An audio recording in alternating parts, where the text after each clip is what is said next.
A propósito dessa perspectiva, a propósito da celebração dos 50 anos da nossa querida Igreja Betânia, de que você participa, tem participado, a propósito dessas memórias todas que fazem essa nossa história, e também por conta da época do ano, que é tempo próprio, super oportuno para a gente fazer um inventário da nossa vida, o que passou, o que aconteceu, o que deixou de acontecer, as expectativas que se frustraram e o que você guarda daqui por diante. Eu queria ler com vocês aqui um texto do profeta Ageu. Ageu é um texto curto do Antigo Testamento, já lá no finalzinho do Antigo Testamento, o antepenúltimo livro da Bíblia, do Antigo Testamento, e o texto é o texto do capítulo 2, que trata da reconstrução do templo, que estava àquela altura, por volta do ano 520 a.C., em ruínas. O que tinha acontecido nessa ocasião, ou anos antes, é que os babilônios, capitaneados por Nabucodonosor, haviam invadido Jerusalém, exatamente no ano 586 a.C., e, depois de um longo cerco à cidade, destruído o templo. E o templo, àquela altura, se encontrava em ruínas. No ano 538, mais ou menos, antes de Cristo, o imperador Ciro, da Pérsia, que havia tomado o Império Babilônico, então Ciro, rei da Pérsia, determinou que os judeus que haviam sido dispersos voltassem para Jerusalém, poderiam voltar para Jerusalém, para restabelecer o culto ao seu Deus e para reedificarem o templo. Então, no ano 538 a.C., esse movimento de retorno dos judeus a Jerusalém aconteceu. E, sob a liderança de Esdras, o templo começou a ser reconstruído. Mas houve muitas intercorrências, muita oposição daqueles grupos que habitavam a terra ali às voltas da grande cidade, da capital de Israel, Jerusalém, de Judá, e a obra parou.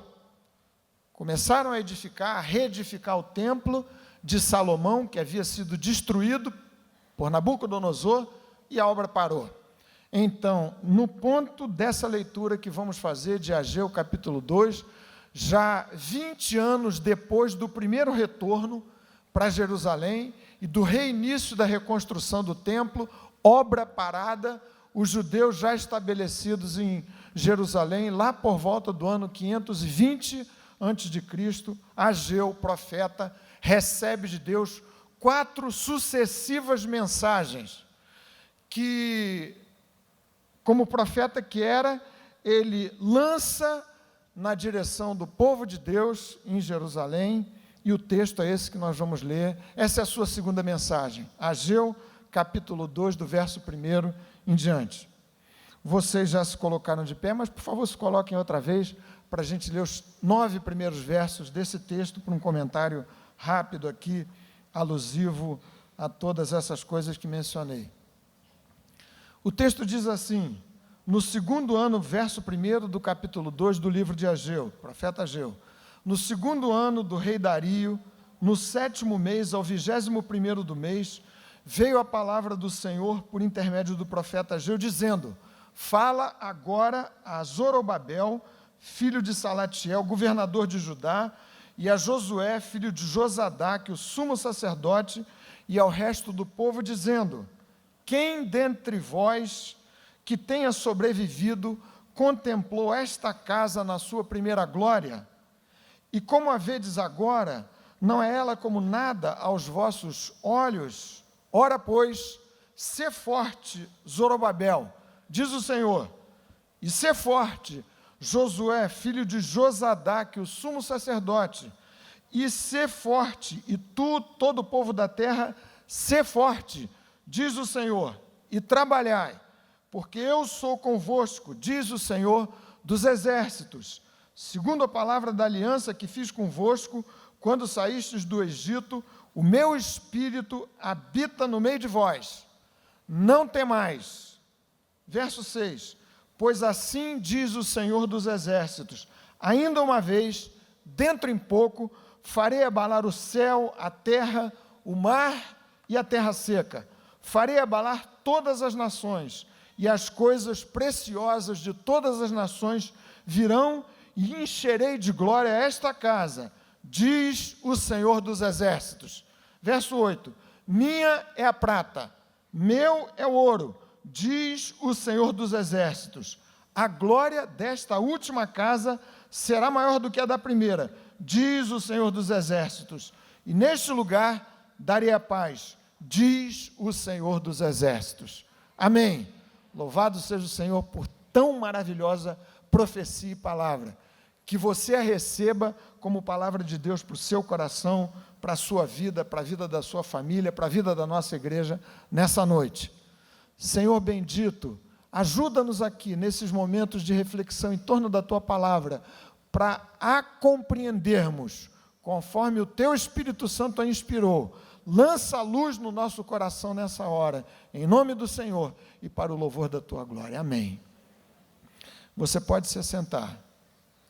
Meus irmãos e irmãs, então, pensando nesse texto, que trata de um tempo de reconstrução daquela casa que tinha sido gloriosa, casa, templo construído pelo rei Salomão, com muita riqueza, com muito esplendor, e agora o povo se achava na condição de empreender outra vez a reconstrução daquele templo que tinha sido cheio de glória e de alguma forma desanimados, cogitando se haveria recursos, se teriam forças para sobreviver à pressão à sua volta. O que quero lhes dizer aqui nessa noite é que, quando a gente olha para o passado da nossa vida, especialmente à medida em que o tempo passa, e você, como alguém disse bem recentemente aqui desse púlpito, você começa a perceber que tem mais passado do que futuro, é quase impossível a gente dar uma mirada de olhos para o nosso passado de modo indiferente. São muitas as reações quando a gente olha para trás na nossa vida e inventaria o que se passou ou o que deixou de se passar. Talvez nessa multiplicidade de opções para olhar-se para o nosso passado, há duas situações que são talvez as mais raras e as mais extremadas. Uma delas é aquela em que, me desculpe a paráfrase sobre a inspiração de tudo que a gente viu aqui nessa noite, imitando aqui o Chico Buarque, a gente olha para trás e parece que o passado é um pote de mágoas. É só ressentimento, recordação ruim que você tem para contar, para inventariar na olhada do passado na sua vida. Claro que essa é uma situação extrema, não era exatamente o caso dessa gente, desse povo de Deus aqui. Aliás, havia muitas lembranças maravilhosas que situariam essa gente no outro extremo de uma olhada para trás. Aquela situação em que você tem para olhar uma espécie de baú de maravilhosas recordações, de lembranças super ricas na sua história passada. É precisamente a situação da Igreja Betânia.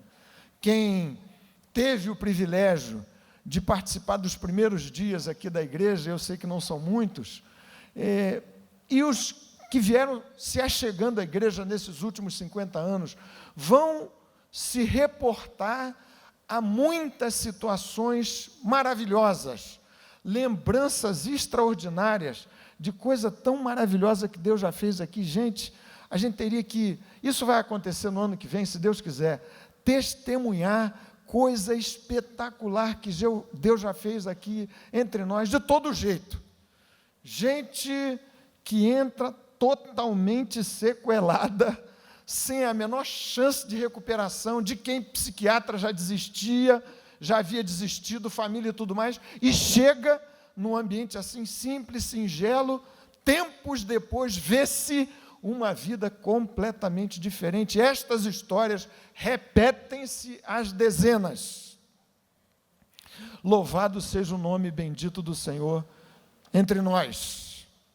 Mas enfim, não sei como é que você, nessa noite, olha para o seu passado. Aqui esse grupo olhava com lembranças ótimas, mas com extrema nostalgia à vista do contexto. Povo acomodado, situação difícil, quase 20 anos de um esforço de reconstrução que não tinha dado em nada e absoluta impossibilidade de ver a mesma glória do primeiro templo restabelecida. E esse texto de Joel oferece para nós 3 coisas aqui que vou repetir para que você guarde bem no seu coração. É uma tríade bendita que serve para quem, olhando para trás, diz: minha vida não tem tanto de bom a ser lembrado, ou para aqueles que dizem: meu passado contabiliza muitas bênçãos, muitas coisas boas. Em outras palavras, talvez você se situe naqueles que dizem assim: olha, eu espero dias melhores. E a recomendação do texto é justamente para quem, numa noite assim, numa passagem de ano como essa, ano complicado, dificílimo na experiência do nosso país, você avança para o futuro pensando e pedindo de Deus: desejo, quero e espero que dias melhores estejam por vir.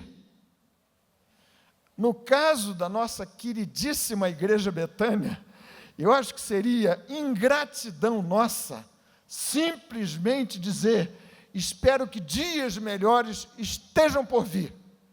Dado que, como disse a vocês há pouquinho, há tantas belas e maravilhosas lembranças de operações de Deus entre nós, que o melhor seria dizer: esperamos dias ainda melhores, mais bênção, mais esplendor, mais da graça de Deus, do que o muitíssimo, aliás, que Deus até aqui, por sua graça, por seu favor, por seu poder, por sua mercê, nos concedeu. E quais são os 3 conselhos de Ageu, profeta, para quem, num ponto assim como hoje, na sua vida, vida da nossa igreja, sua vida pessoal, vida da sua casa, olha para o futuro, na verdade olha para o presente, cheio de impedimentos, de muros altíssimos diante de você, inimigos por toda ordem, de toda sorte, à sua volta, um futuro incerto, mas você diz: desejo dias melhores, desejo dias ainda melhores. O conselho de Ageu é de uma objetividade desconcertante. Vejam só comigo. O texto diz assim, verso 4: ora, pois, sê forte, Zorobabel, era o governador daquela terra, diz o Senhor, e o conselho avança, reiterado, repetido, de modo insistente: sê forte, Josué, sumo sacerdote, filho de Josadaque. E o texto avança, profecia de Ageu: e tu, todo o povo da terra, sê forte, diz o Senhor.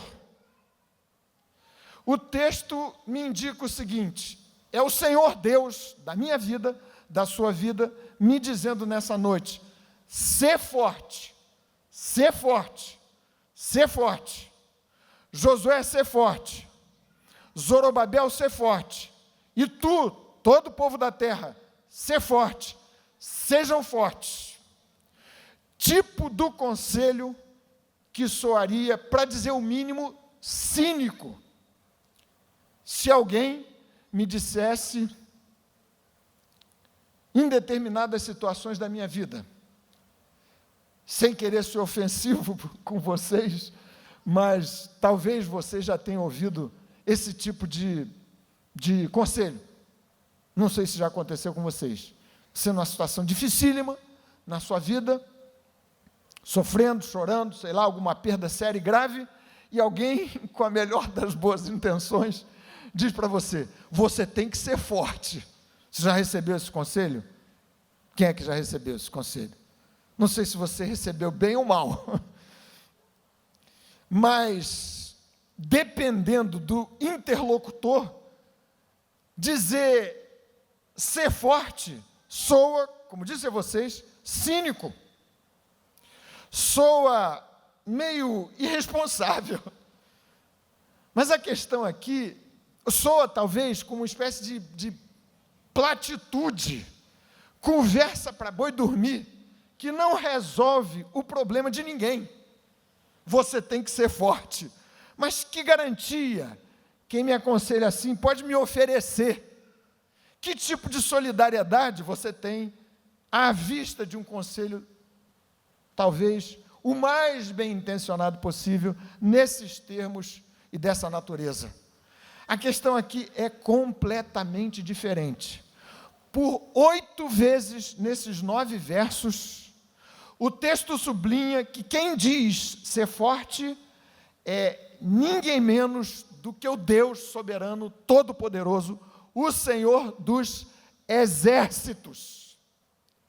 Assim diz o Senhor, é o soberano Deus por sobre as circunstâncias confusas, difíceis, ininteligíveis e estranhas que eventualmente, e menos do que eventualmente, mais habitualmente cercam a sua vida. É o Deus Todo-Poderoso que diz para mim e para você: você deseja dias melhores? Comece por espantar esse agente horroroso que perturba a nossa vida, que tem a ver com desânimo. Você, depois de tentar muitas vezes, quem sabe seja esse parte do inventário do seu passado, tentou, insistiu diante de determinado problema, agente perturbador da sua vida, e nada aconteceu. E o que acontece é que você, sem ver as coisas resolvidas à sua volta, se enfraquece. Talvez muito tempo decorrido, você tendo que conviver com a pressão de determinado elemento opressor, assim, e você se sente fraco. A ordem de Deus para a minha vida, para a sua vida, para o meu coração, para o nosso coração, é ser forte. Ser forte. Você quer repetir comigo nessa noite? Ser forte. Ser forte. Amém. Não sou eu que estou dizendo para você ser forte, é o Deus dos exércitos. O termo significa dizer, o Senhor que comanda, que traz sob sua liderança e seu poder as hostes celestiais, os poderes nos céus e sobre a terra. Este é o Deus que me diz, deseja ver dias melhores? Ser forte, ser forte. A segunda recomendação, também super objetiva, é a que aparece no verso 4. Vejam comigo, lá pelo meio do verso 4.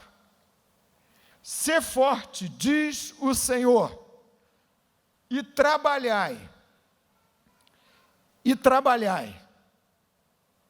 Aqui a chamada é a que deve acompanhar ou sacudir um coração que, por melhor que sejam as suas intenções, se encontra nesse estado de indolência, de sonolência. O que a gente espera é que chuva espiritual dessa grandeza caia sobre a nossa vida, sobre o nosso coração, já. Não precisa esperar o ano do jubileu, não. Trabalhai, trabalhai, é a recomendação do Espírito Santo para mim e para você. Existe um tipo de cristianismo indolente, um tipo de religião de quem aguarda sem produzir, sem tomar uma atitude, sem, por assim dizer, pegar o touro à unha em nome de Jesus, avançar, evoluir, chacoalhar a indolência, a leniência na sua vida e no seu coração e avançar. Salmo 127, salmo que muita gente aqui, eu tenho certeza, conhece de cor. Se o Senhor não edificar a casa, em vão trabalham os que a edificam. É assim que diz o texto? É isso mesmo? Olha que maravilha. Se o Senhor, que bom que não faltou, bom, não sei se vai faltar. Se faltar, a gente interrompe aqui por decreto. Mas vejam que maravilha. Trabalhai significa dizer, se o Senhor não edificar, em vão trabalham os que a edificam. Não dispensa o texto o trabalho, o esforço do crente, do homem de Deus, da mulher de Deus. Você precisa avançar, trabalhar, fazer o que depender de você. Como alguém disse, trabalhe como se tudo dependesse de você. E descanse confiantemente, sabendo que tudo depende de Deus.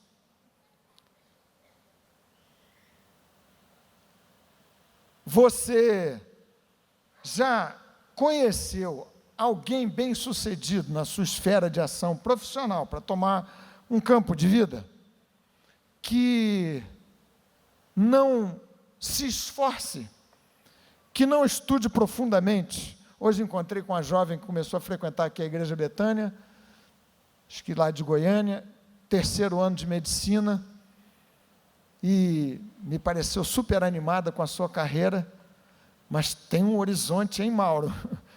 Ângelo, vocês médicos, um horizonte pela frente ainda bom, mais 3 anos de estudo, não sei quantos mais de residência, não vai sair uma grande médica se ficar dependendo de Deus nesse tipo de fé leniente e preguiçosa.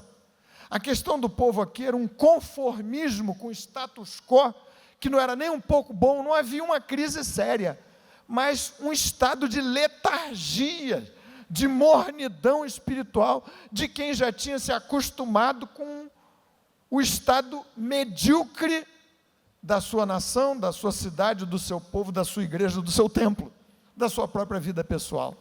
Segundo conselho, trabalhem. Trabalhar significa orar muito mais, significa buscar a presença de Deus, segundo as Escrituras, muito mais. Isso dá trabalho, não vem no automático, as coisas não nascem do nada. Significa você produzir no seu campo profissional o que eventualmente tem a ver com 5 pães e 2 peixes. É pouco no momento o que está nas suas mãos, é insuficiente. Não é o trabalho dos seus sonhos, não é a mesa farta como você gostaria de ter no momento, mas você tem que abençoar como Jesus fez, à vista de mais de 5.000 pessoas, pouquíssimos pães e peixes, e a graça fluiu de maneira extraordinária.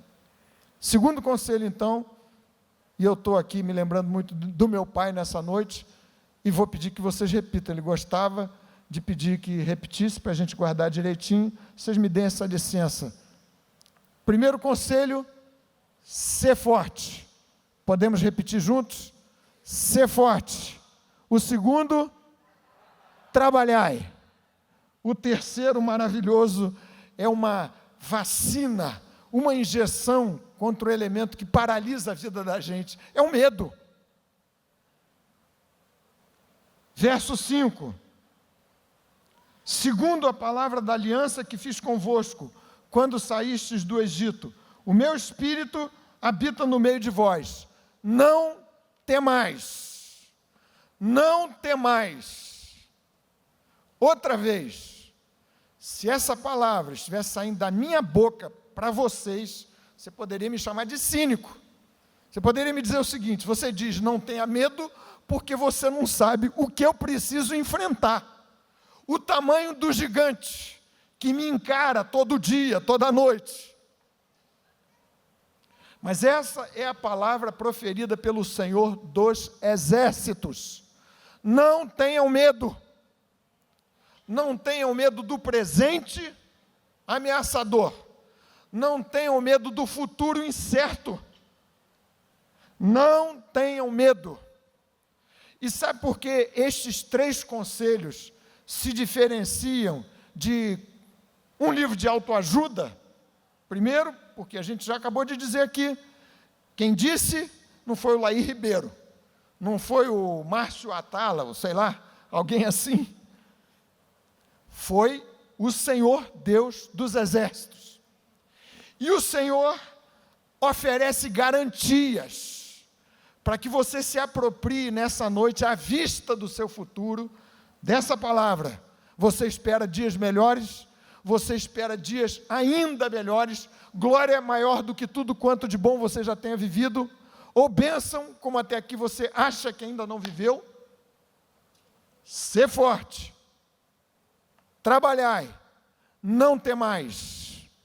A garantia que o Senhor dá é a sua própria aliança, feita com o preço do sangue de Jesus. Verso 5, segundo a palavra da aliança, aliança que garante a presença de Deus comigo. Foi o que o profeta Ageu disse para aquele povo amedrontado, letárgico, desanimado, sem viço, sem vigor, sem vida. Não temam, porque eu estou com vocês. Exatamente a mesma palavra de Jesus aos seus discípulos, suas palavras finais.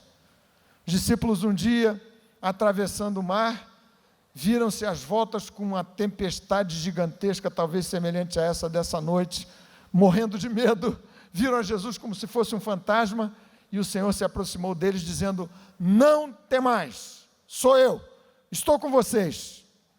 Essa é a palavra de Deus para a minha vida e para a sua vida nessa noite. Vocês, em nome de Jesus, não se assustem. Perspectivas para a nossa vida, quando a gente olha o cenário externo, são, para dizer o mínimo, extremamente incertas. Extremamente incertas. Tomem-se 2 grandes economistas hoje no Brasil, não vão concordar. Talvez concordem com algumas questões básicas, mas o que vai acontecer? Tomem-se políticos de renome no nosso país, difícil saber para onde a gente vai, para onde essa canoa vai. E o que é que se pode dizer da sua vida, do seu futuro, das questões mais pessoais, da sua agenda privativa, o que você arquiva no seu coraçãozinho, só você conhece diante de Deus. A palavra do Senhor é assim: não temais. Crente em Jesus não precisa ter medo, porque existe uma palavra de uma aliança de Deus comigo, com você, com os que são de Cristo, bancada pelo sangue de Jesus Cristo vertido na cruz do Calvário. Essa é a garantia bastante suficiente da presença de Deus comigo. Neste ponto, Ageu, por instrução do Senhor, disse ao povo: o meu espírito está entre vós. E Jesus avançou para dizer: por isso a glória deste templo, que somos nós, referência também a Cristo, é muito maior do que tudo quanto já vimos, que este povo havia visto. O meu espírito está entre vós, e disse Jesus, e estará em vós, fazendo de vocês templo do Espírito Santo, casa edificada sobre o fundamento firme, que é Cristo. Essa aliança garante a presença de Deus comigo todo dia, toda hora, noite escura, tempestade à vista, tempestade presente, raios para tudo quanto é lado. O Senhor está comigo. O valente guerreiro, o Senhor dos exércitos, avança na direção da minha vida. E essa garantia dessa aliança estabelece o que nós vimos na semana passada: um futuro de maior esplendor, um futuro de maior glória. Você lê o texto comigo: ainda um pouco mais, farei grande coisa, coisa inaudita, tempo breve, de modo que não se impacientem, de modo que não desperdicem o tempo, até que grande e inaudita coisa haverá de acontecer. Sabe o que isso quer dizer? Que essa aliança de Deus comigo, com Cristo, bancada por Jesus, para me fazer seu povo, para fazer desta gente aqui da Igreja Betânia, a Igreja de Jesus, nos assegura um futuro certo. Jeremias capítulo 32, texto maravilhoso. Há esperança para o teu futuro, diz o Senhor. Um futuro de graça, de bênção e de esplendor. Você está preocupado com os seus recursos. Muita gente aqui deve estar super preocupada com recursos, né? Eu me refiro, vamos falar direto, em dinheiro. Sabe o que faz? Tem gente que não sabe o que faz com o dinheiro que tem. E outros, talvez muito mais, não saibam o que devam fazer com o dinheiro que não tem. Verso 8 desse texto, e aqui eu encerro para a gente orar. Viram que o texto disse? Minha é a prata e meu é o ouro, diz o Senhor. Estranha inserção de um assunto que parece não ter qualquer conexão com o antes e o depois da profecia. O que o Senhor quer dizer aqui é o seguinte: minha gente, vocês que são povo de Deus, nós que somos gente de Deus, sejamos fortes, porque o Senhor haverá de estar conosco, já está. Trabalhemos sabendo que o Senhor edifica a casa enquanto trabalhamos. Não temamos, porque o anjo do Senhor acampa-se ao redor dos que o temem e os livra. Minha é a prata, meu é o ouro, diz o Senhor. Quer dizer, não se preocupe com dinheiro. Quem tem muito, saiba que o que você tem não é seu, é de Deus. Minha é prata, meu é ouro, diz o Senhor. Então, use para a glória de Deus de modo adequado, reconhecendo que você é um mero mordomo, dispenseiro, depositário de uma riqueza que veio de Deus.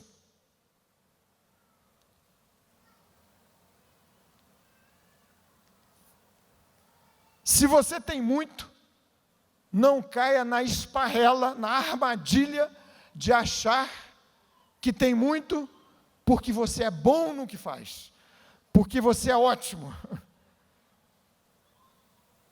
Não confie em você mesmo. Glorifique ao Senhor, dê graças a Deus, seja generoso, mantenha-se confiante em Jesus. Se não tem, ouça a voz do Senhor e da sua profecia. Minha é prata, meu é ouro, diz o Senhor dos exércitos. Não se aflija se você não tem no momento. Porque diz o Senhor, se sua vida é de Jesus, você é partícipe das riquezas que enfim são dele.